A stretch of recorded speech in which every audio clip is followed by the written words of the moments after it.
Hi everyone. So the network theory 2 corresponding concepts we'll see in further classes and in this class. So coming to the steady state and transient response analysis, we'll see brief theory, then we'll go for the derivation and problems in further classes. A circuit having a constant sources is said to be in steady state if the currents and voltages do not change with the time. That means if this voltage source of 10 volts is not changing with respect to the time, then that circuit is called in steady state. And the circuits with the currents and voltages having constant amplitude and constant frequency sinusoidal functions are also considered to be in steady state. This is DC steady state.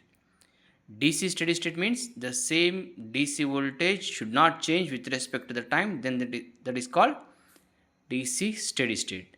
How can we say that AC waveform is in steady state means its peak magnitude should be same and also its time period or frequency should be same throughout the time. That is called AC steady state. That means the amplitude or frequency of a sinusoid never changes in steady state circuit. In a network containing the energy storage elements, what are the energy storage elements in the network theory? Inductor and capacitor are the energy storage elements.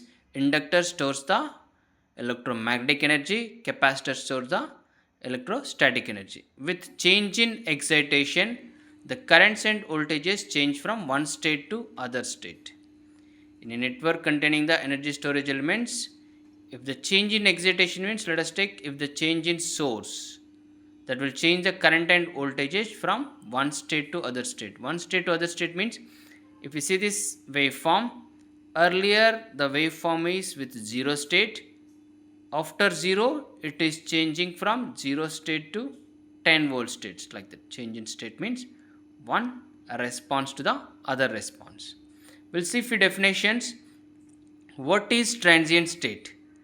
The transient state is nothing but the behavior of the voltage or current when it is changed from one state to other state. Transient state means the changeover from one state to other state, 0 state to 10 volts. That we cannot see in this waveform, but if you see here, the changeover from 0 state to 10 volt state, that may take microseconds of time. If you see in DSO, you can see this variation clearly. It will not change instantly from 0 to 10. It will take a little time to reach that, change that state from 0 to 10 volts or whatever the other state. That may take microseconds or milliamperes, depends on the voltage values. What is a transient time means the corresponding changeover time is called transient time. The time taken for the circuit to change from one steady state to another steady state, from 0 steady state to 10 volts, how much time it is taking, the corresponding x-axis difference is nothing but transient time. The application of KCL and KVL to the circuits containing the energy storage elements results in differential equations rather than algebraic equations, because the energy storage elements, if you see this circuit diagram, have connected the voltage source in series with the resistance and one energy storage elements, that is inductor. What is the voltage across resistance? R into I. But what is the voltage across inductance? L into di by dt, which is one differential term will be there in this voltage equation. That's what it means. If you apply the KCL or KVL to the circuits containing the energy storage elements, it will result in the differential equations rather than algebraic equations. The next definition is, the next term is natural response.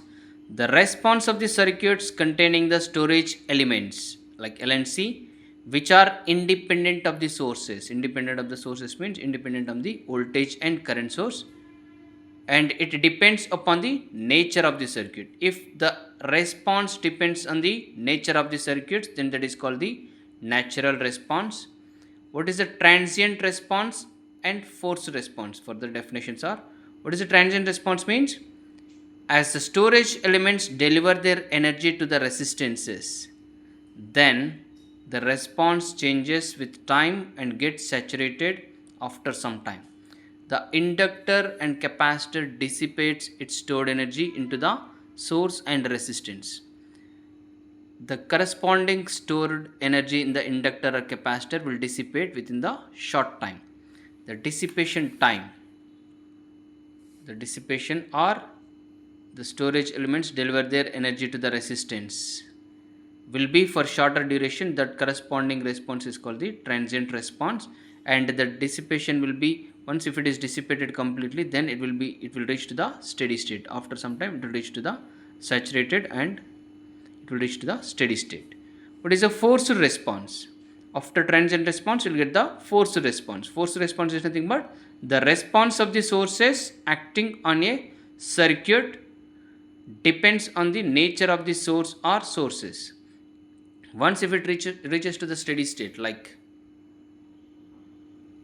if you see here transient response, then it will reach to the steady state or forced response. This is force free response and this is forced response, or transient response and steady state response. That's what we'll call it as. Okay, now the complete response of the circuit consists of two parts.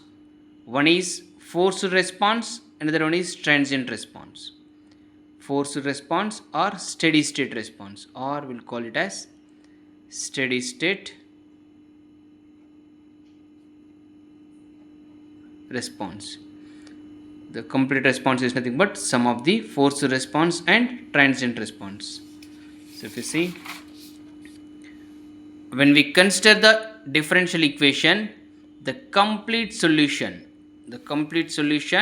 it consists of two parts. In terms of differential equation, I can say that it consists of two parts, because further we are going to deal with these differential equations only. The corresponding two parts are, one is complementary function or complementary solution, and the other one is particular solution. What is complementary solution means, or complementary function means? It dies out. Complementary function or complementary solution, it disappear or dies out after a short interval of time and is referred to as the transient response. Which response is for shorter duration or which dies out after a short interval of time, the corresponding response is called the transient response or source free response. Source free means without independent source, voltage or current source. If you connect the elements, that is called source free response. That is called complementary function. And particular solution means it is the steady state response or forced response. Steady state or forced means which will be connected with the DC voltage source, or one kind of source will be connected to that circuit elements. So out of this, the first step in finding the complete solution of a circuit is to form a differential equation. If you know the differential equation, you can compare that obtained differential equation with the known mathematical differential equation and you can find out the solution for that circuit. That's for the first step in finding out the analysis of the transient response. Later, there are several methods can be used to find out the complete solution. So as part of this transient response, first we'll see the DC response of RL circuit, series RL circuit. If you see here, instead of connecting the DC voltage directly to the series RL circuit, I have used one switch. This is switch S. The switch direction, this arrow direction shows that the switch can be closed downward like that. When it is closed, it will get short circuit like this. When it is closed, it will get short circuit. When the switch S is closed at t is equal to 0, at present I am considering it as 0, we can find the complete solution for the current. One more assumption here is the inductor. Initially the inductor is uncharged or it is not having any energy storage in its. So there is no energy stored in the inductor. That's what mean by uncharged. And with that assumptions, when at t is equal to 0, the switch is closed, the circuit diagram form a closed loop. If you apply KVL to the differential equation, so V is equal to algebraic sum of the voltages in the loop equal to 0, minus to plus, this will become plus minus voltage source is minus to plus, this will become plus minus, inductor voltage also plus to minus, because current is flowing like this in clockwise direction. So V is equal to R into I, that is nothing but voltage across resistance, voltage across inductance is nothing but L into di by dt. So I can rewrite this equation by dividing both sides with L. By dividing with L, L by L is equal to 1, di by dt, R by L into I, which is equal to V by L. I'll write it on the other side. This I'm assuming it as first equation. As a first step of any transient response, you find out the differential equation for the given problem or given circuit diagram. Find out the differential equation. So as a second step in this obtained differential equation, the current I is the solution to be found out, and whereas capital V is the applied constant DC voltage. After you obtain the differential equation out of this circuit diagram, you compare this obtained differential equation, that is equation 1, with the known differential equation. How this differential equation looks like in the mathematics, that you have to remind. And the equation 1 is a linear differential equation of first order. This is first order, right? D by dt into I, first order. And comparing it with the non-homogeneous known differential equation. Non-homogeneous known differential equation, I can correlate or I can compare the equation 1 with this dx by dt plus px is equal to k. This is the non-homogeneous differential equation. For this equation in the mathematics, we know the solution. If you know the solution for this one, which is similar, the equation 2 is similar to the equation 1. So we can find out the solution for that equation 1 also. That's why the known differential equation is nothing but dx by dt plus px is equal to k, whose solution is x is equal to e power minus pt. From the mathematics, e power minus pt integral k into e power plus pt into dt plus c into e power minus pt. To remember, e power minus pt, e power plus pt, e power minus pt.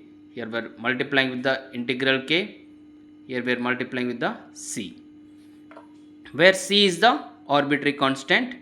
Now we'll see, we can compare this x is nothing but I. If you compare 1 and 2 equations, x is equal to I, p is equal to r by L, and k is equal to v by L. By comparing 1 and 2 equations, you can substitute the same parameters in this solution, then you can find out the solution or response for this first differential equation also.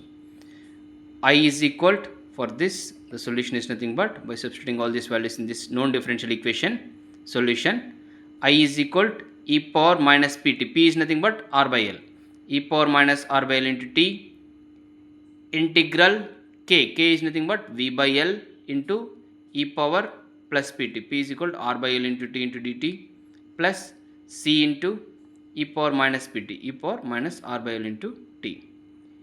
So this v by L is constant. I'll take it out of this integration and I'll write it as e power minus r by L into t further into v by L. I'll do the integration of e power r by L into t. This I am comparing integration of e power alpha t is nothing but e power alpha t by alpha. So e power plus r by L into t by r by L. Alpha is nothing but r by L here, you can assume. So this denominator v by L, that is L and L will get cancelled, v by r, and e power minus r by L into t, e power plus r by L into t. Both bases are same, powers will be added. Here it is minus plus, same quantities. So minus r by L plus r by L becomes 0, e power 0 is equal to 1. Only one term will be remaining, that is nothing but v by r. The second term is as usual, that is c into e power minus r by L into t. Now we got the solution. As a first step, what we have done, we have found out the differential equation. Second step, we have compared with the known differential equation to get the solution of the differential equation. This is the second step. But we didn't get the complete solution because there is one more c constant. This we need to replace, that arbitrary constant we need to find out, then only we can get the complete solution. For that, use the initial conditions. Whenever you are having the inductor in the circuit diagram, the inductor property is nothing but inductor do not allow the sudden change in current. Sudden change in current means For short duration, if switch is closed, that is nothing but transient. Switch is open, that is nothing but transient. Switch is changing from one state to other state, that is nothing but transient. During the transient condition, the inductor do not allow the sudden change in current. When switch is open, whatever the current is there, whenever switch is open, this is open circuit, right? When it is open circuit, current flowing through this inductor or total loop current is nothing but 0. The same current will be there even after switch is closed for very short distance, short time. The times I'm assuming that here, if you see, to determine the constant C from the equation 3 is the initial conditions. What are the initial conditions? To use that initial conditions, the inductor does not allow the sudden change in current. This you have to remember properly, because based on this property only we'll use the initial conditions. What are the initial conditions? How do we use the initial condition? Initial conditions means at t is equal 0 minus. T is equal 0 minus means past. T is equal 0 means present. T is equal 0 plus means future. At t is equal 0 minus means in the past the switch of that electrical circuit, what we have assumed, the switch of this circuit at t is equal 0 minus, in the past it is open. When it is open, the current flowing through the loop or inductor current is equal 0. When switch is open and I of 0 minus is equal 0 amperes. At t is equal 0, at present we are closing the switch, that is nothing but S is closed. Even though the switch is closed, the inductor do not allow the sudden change in current. That's why it will carry the same current, same earlier current. Earlier inductor current is 0. The same current carry even at 0 instant also. That's why current is 0 ampere. At t is equal 0 plus, in the immediate future also, the switch is in closed condition only. And the corresponding current I of 0 minus is nothing but 0 ampere. You can blindly remember that whenever in the transient condition, the inductor do not allow the sudden change in current. If earlier 5 amperes is there, means the same 5 amperes at 0 instant or at 0 plus instant also. The same current will be throughout these 3 time zones, that is 0 minus, 0 and 0 plus. This is called transient time. By using these initial conditions, at t is equal 0 or 0 plus, you can substitute t is equal to 0 or 0 plus condition in this equation. We have obtained that I of t is equal to I is equal to V by R plus C into e power minus R by L into E is nothing but final equation. You substitute I of t by substituting 0 plus or 0 in this t place. I of 0 plus is equal to 0 ampere. 0 which is equal to V by R plus C into e power minus R by L into t. T is nothing but again 0. E power 0 is nothing but 1. So you'll get the equation like C plus V by R is equal to 0 out of this equation. C plus V by R is equal to 0. C is equal to minus V by R. Now I got C is equal to minus V by R, right?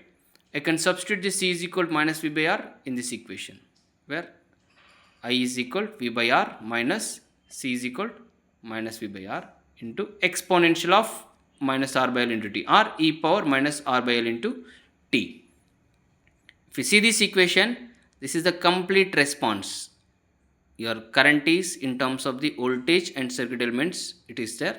So this is a complete response. It is a combination of steady state response V by R plus transient response. Generally in the network theory 1, what is current means? Current is equal to V by R. That is nothing but steady state current. In addition to that steady state current, initially we will get the transient current also. Why we can call it as transient current means the steady state current is independent on the time. It will not change with respect to the time. But if you see the other term, V by R into e power minus R by L into T, or exponential of minus R by L into T, I can rewrite, both are same. Either I can write like this, e power minus R by L into T, or exponential of minus R by L into T. By increasing this T value, and if T tends to infinity, it will become e power minus R by L into infinity, e power minus infinity. E power minus infinity is nothing but 1 by e power infinity, 1 by infinity, which is equal to 0. The entire second term will become 0 when time tends to infinity. That's why this is called transient response, because it is changing with respect to the time. but however the first term is constant with respect to the time, that's why it is called steady state response.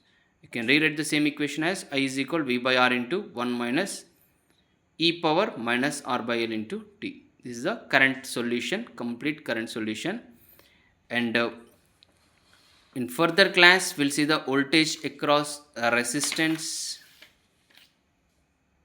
If you know the current, voltage across resistance is nothing but R into I. Voltage across inductance, L into di by dt, and the corresponding waveforms, power equation we'll see in further class. Thank you all.